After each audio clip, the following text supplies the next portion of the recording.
At Dorset, we give you the driving experience you want, backed by the service you can trust, with friendly service advisors and ASE certified technicians who know how to diagnose and repair your car. 2 locations, US 41 South, Terre Haute. Arena in St. Louis, Missouri. Indiana State up most of the game by double digits. St. Louis made things interesting there late, but 12-2 run. They're late and able to hit free throws, allows the Sycamores to come away with a 68-58 win, their second win on the season over St. Louis, the 9th straight win now on the road, joined now by head coach Joey Wells. That's impressive alone. Oh, it is. Again, this team has drastically improved St. Louis. That's a good team right there. And again, to come into their place after we've already beat them once, and to do it again down the stretch, you know, things got scary. We got a little bit of a lead, and then we couldn't hold on to it. We started, you know, just making some mental mistakes, I think, and then we flipped it, you know, where we said, "No, bye, here we go. Let's lock in defensively. Let's get some stops." Came down, made some shots, made some free throws. Finally, we were struggling from the line, I think. So yeah, no, a team win right here. Again, I think the starters did a great job starting us off. The subs did a great job in that first half. Had a little stretch in the second half, not so much, but then they came back around, and again, a great team win. I want to highlight the starters once again. 53 of your 68 points. Usually you can count on about half your points, say 30 points from your bench. It's not a negative for them today. It's how well your starters did in this one, led by a career high for Stephanie Whitman, 16. Yeah, this is great. She had the hot hand there for a little bit. Like I said, she's 7 for 9 from the field. That's a great game, especially for a guard. And again, she's just composed. You know, she's under control when she takes shots. She's such a big, strong kid. She's finally realized it. You know, again, one thing I want to say is I think Rachel struggled there for us. Had a long stretch there. But all players never gave up on her. They didn't go away from her. They made sure that we got inside with the ball, with all post players leading us in shot attempts, which is the way it should be between Chelsea and Rachel.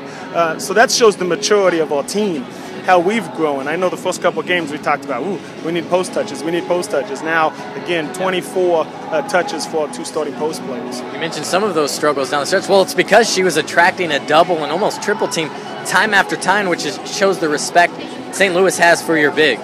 Right, definitely.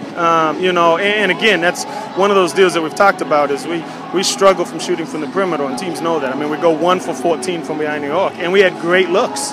You know, this is probably offensively, again, I know we scored 68 points and we had a big gap there, but offensively, this is one of the best we've looked in terms of moving the basketball and taking the right shots. So I am, again, very excited about the growths that we have made, you know, with that practice. You know, we talked about we hadn't had time to practice, and we worked on some things, and it really showed there was carryover from practice to this game, and so that's what has me really excited. What did you like most about the way your team finished after things got a little too close there in about the 3-minute mark, but then it was all you guys after that? Yeah, you know, I loved it because, again, we knew what we needed to do. We needed to get to the free throw line, and if that was throwing the ball to the post or if that was touching both wings with the ball offensively and then driving the thing. We used the clock, and we knew the situation where we weren't going to settle for a jumper, we weren't going to settle for a 3, we were going to go inside. So, again, just the execution and the knowing clock and score. You know, we talk about that stuff, we do stuff in practice, and to have it carry over into a game again is just makes a coach really happy. After a 10-point win, now you have about a week off, and before heading to New York should be, number one, a fun trip, but 2, you play a couple very good teams. You know SMU for sure, and then the winner of Auburn and St. John's. What are you looking forward to with this trip? You know, one thing I'm looking forward to is rewarding these young ladies. Again, we're 8-1, and they have done a great job. They have worked their butts off. So the nice thing about it is our administration is so great. I can't say that enough in terms of what they allow us to do with our student athletes. So we're going to go down there, and we'll have an opportunity to take a little ferry boat, and we'll be able to see the Statue of Liberty with our players. And again, these student athletes, they work so hard. This is something that they would not have an opportunity to do otherwise.